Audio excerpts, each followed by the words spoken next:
DN24 news, जो आपको हर खबरों से कराए रूबरू। DN24 न्यूज में आपका स्वागत है।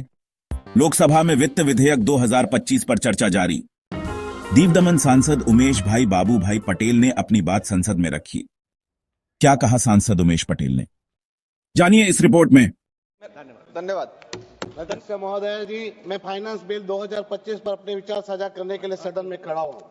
महोदय जी, समय कम है इसलिए मैं भी जल्दी खत्म करूंगा।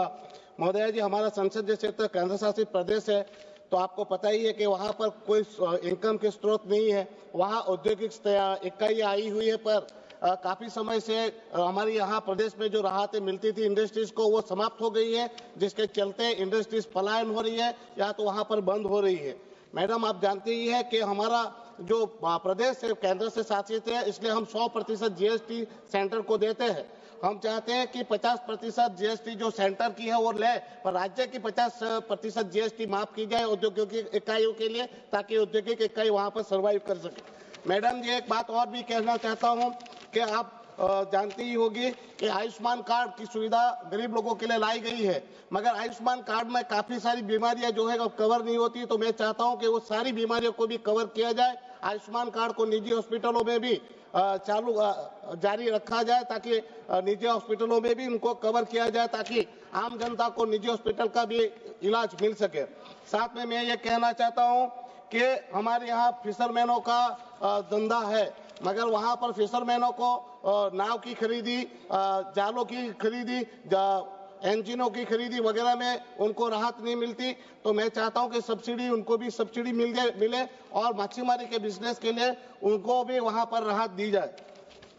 मैडम, मैं ये कहना चाहता हूं कि हमारे यहाँ सरकारी हॉस्पिटलों में भी मुफ्त में इलाज नहीं मिल रहा है, तो मैं सरकार से मांग करता हूं कि सरकारी हॉस्पिटलों में आम जनता को मुफ्त में इलाज मिले।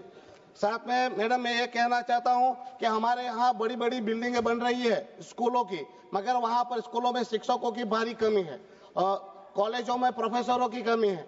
नमो मेडिकल जो भारत सरकार की एक महत्वाकांक्षी योजना थी, उसमें भी निष्णात प्रोफेसरों की, फैकल्टियों की कमी के चलते इस बार फाइनल ईयर का रिजल्ट भी बहुत खराब आया है। तो मैं चाहता हूं कि वहां सारी फैकल्टियों को और सारे टीचरों की भर्तियों को रेगुलर किया जाए। मैडम, हमारे यहाँ भ्रष्टाचार एक बहुत बड़ा मुद्दा बना हुआ है। हमारे यहाँ प्रशासक जी ने नए फंडा चालू किया है, विकास राशि के उपयोग करके नए नए प्रोजेक्ट बनाए जाते हैं और अत्याधुनिक प्रोजेक्ट बनते हैं और वो निजी हाथों को सौंप दिए जाते हैं। विकास राशि का उपयोग केवल और केवल लोगों की सुखाकारी के लिए होना चाहिए, लोगों के निजी लोगों का बिजनेस के लिए नहीं होने चाहिए।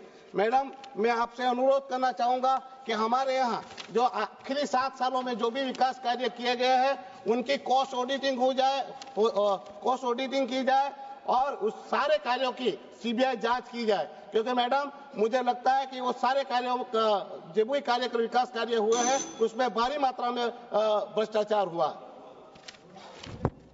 माननीय सदस्य श्री आगा रहुल्लाह शहीद जी।